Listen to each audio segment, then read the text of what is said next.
হরে কৃষ্ণ। একাদশী কবে? 30 তারিখ না 29 তারিখ? 29 তারিখ না 30 তারিখ, এই আপনারা কনফিউজ রয়েছেন।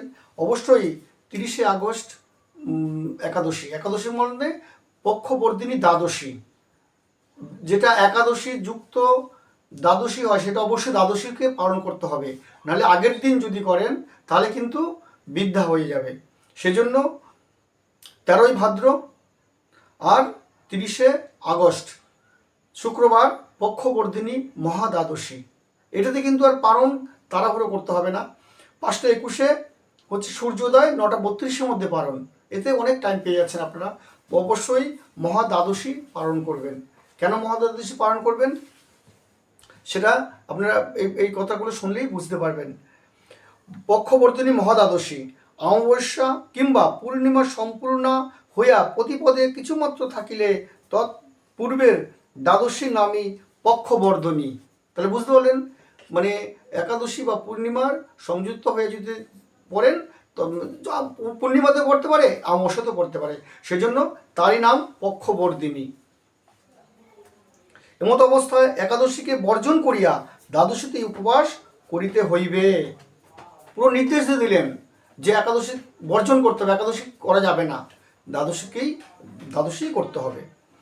অশেষ কুল ছেদনী এই মহাদ্বাদশী পরিত্যাগ করিলে চতুর্দশ ইন্দ্রপাত যাবৎ নরকে অবস্থিত ঘটে।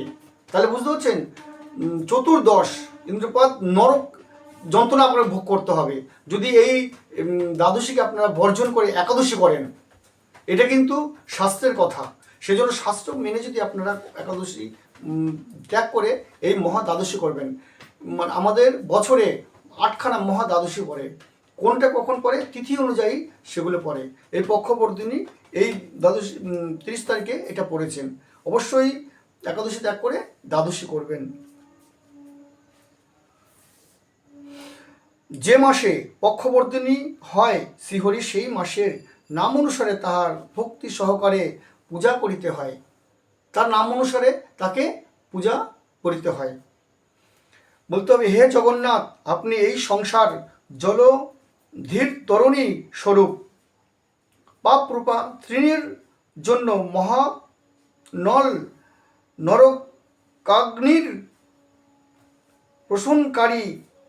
পোষণকারী, জন্ম মরণ জরা হরণকারী। সুতরাং ভবসাগর রে পতিত আমাকে আপনি কৃপা করিয়া উদ্ধার করুন।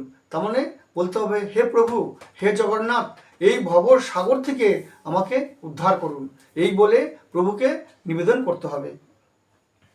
হে পদ্মনাভন, আমার প্রদত্ত এই অর্ঘ্য গ্রহণ করুন। আপনি অর্ঘ্য দিয়ে তাকে পূজা করতে হবে। আপনাকে নমস্কার করি, এই অর্ঘ্য পুষ্প দিয়ে প্রভুকে নমস্কার করতে হবে। আর কি করতে হবে, এই রূপ শ্রীহরিকে অর্ঘ্য নিবেদন করিয়া ঘৃতপক্ষ নৈবেদ্য এবং সুস্বাদু রসময় ফলসমূহকে অর্পণ করিতে হইবে। মানে ভালো ভালো ফল মূল দিয়ে প্রভুকে নিবেদন করতে হবে। নির্ধন ব্যক্তিও বিশেষ যত্ন সহকারে যথাবিধি পক্ষবর্ধিনী মহাদ্বাদশী ব্রত সাধন করিতে হইবে। যার একদম ধন নেই, কোনো রকমভাবে সে যা জোগাড় করতে পারলো সেরকমভাবেই এই পক্ষবর্ধিনী দ্বাদশী তাকেও করতে হবে। শ্রীহরি বিষয়ক গীত ও নৃত্য সহকারে রাত্রি জাগরণ উক্ত দিনে কর্তব্য। নৃত্য গীত করতে হবে, ভাগবত পাঠ শ্রবণ করতে হবে, করে আপনারা রাত্রি জাগরণ করবেন।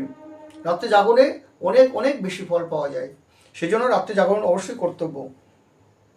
সকাম দিগের 10 সহস্র অশ্বমের তুল্য ফল এই ব্রতে অনায়াসে লাভ্য হয়। বলছে 10 সহস্র অশ্বমের যজ্ঞ করবেন, যা ফল পাবেন সেই একটা মাত্র এই পক্ষবর্ধিনী দ্বাদশীতেই একই ফল পাবেন। তাহলে বুঝতে পারছেন, মানে 10 সহস্র মানে কত? 10,000 বৎসর, মানে 10,000টা অশ্বমের যজ্ঞ করলে যা ফল, এই একটা পক্ষবর্ধিনী মহাদ্বাদশীতে একই ফল পাবেন। তাহলে কেন দ্বাদশী করবেন না আপনারা? একাদশী বর্জন করে দ্বাদশী করতে হবে। আর দ্বাদশী না করলে আপনার কিন্তু একাদশীর ফলও আপনি পাবেন না, নরকে পতিত হতে হবে। কেন? মহাজনগণ বারবার করে কথাটা বলছেন। সেই হরিবাসর তিথিতেও এই কথাটা বলা হয়েছেন। আগেও আমি বলেছি যে একাদশীর কথাটা কিন্তু প্রথমেই দিয়েছেন। একাদশী, জন্মাষ্টমী, বামন দ্বাদশী, শ্রীরামনবমী আর নৃসিংহ চতুর্দশী, এই সবে বিদ্যা ত্যাগ, অবিদ্যাকরণ, অকরণে দোষ, নইলে ভক্তির লভ্যন। এই কথাটা কে বলছেন? মহাপ্রভু স্বয়ং নিজে বলছেন। মহাপ্রভু স্বয়ং ভগবান। মহাপ্রভু ভগবানের কথা যদি না শোনেন তাহলে তো তাকেও অপমান করা হবে। সেই জন্য অবশ্যই যে এইগুলো প্রত্যেক সময় দেখবেন, দ্বাদশী একাদশী দুবার পরে, জন্মাষ্টমী দুদিন পরে, যেরকম এবারই পড়েছে দুদিন, সেরকম বামন দ্বাদশী যে ওইটাও দুদিন পরে, এবং রামনবমী দেখবেন দুদিনে পরে। সেই জন্য দুদিন যখনই পড়বে, নৃসিংহ চতুর্দশীও দুদিনে পড়ে, যখন দুদিন পড়বে পরের দিন অবশ্যই করবেন। কেন? সূর্য উদয় থেকে সূর্যোদয়। আর এই একাদশীতে কি আমাদের যেরকম বলা হয়েছে, আগের ভিডিওতে আমি বলেছি যে সূর্যোদয় থেকে সূর্যোদয় আমাদের পালন করা হয়, কিন্তু একাদশীর ক্ষেত্রে কিন্তু অন্য নিয়ম আছে। একাদশীতে কিন্তু সূর্য থেকে সূর্যোদয় নয়। একাদশীতে নিয়ম হচ্ছে আপনার আজকে যখন সূর্য উদয়ের আগে ব্রহ্ম মুহূর্তে থেকে লেগে যাবে। ব্রহ্ম মুহূর্ত কত? 1 ঘন্টা 36 মিনিট আগে হচ্ছে ব্রহ্ম মুহূর্ত লাগে। তারা যদি 2 মিনিটও স্পর্শ করে তাহলে কিন্তু পরের দিন আপনার উপবাস করতে হবে। বুঝতে পারলেন? 2 মিনিট স্পর্শ মানে যদি করে যায় তাহলেও আপনাকে ওই মহা দ্বাদশীতেই আপনাকে উপবাস করতে হবে। একাদশীতে করলে বৃদ্ধা হয়ে যাবে। এটা যেরকম সূর্যোদয় থেকে সূর্যোদয় অন্য সব ব্রতগুলো, কিন্তু একাদশীতে কিন্তু তা নয়। সেজন্য আপনারা অবশ্যই পরের দিন যারা নাকি আগের দিন করবেন তারা কিন্তু ফল পাবেন না। সেজন্য বিদ্যা ত্যাগ, অবিদ্যাকরণ, নাহলে ভক্তি লভ্যন। আজকে মহাপ্রভু নিজেই বলেছেন কথাটা। মহাপ্রভুর কথা যদি আপনারা মানেন তাহলে কিন্তু অবশ্যই পক্ষবর্ধিনী মহা দ্বাদশী করবেন। হরে কৃষ্ণ।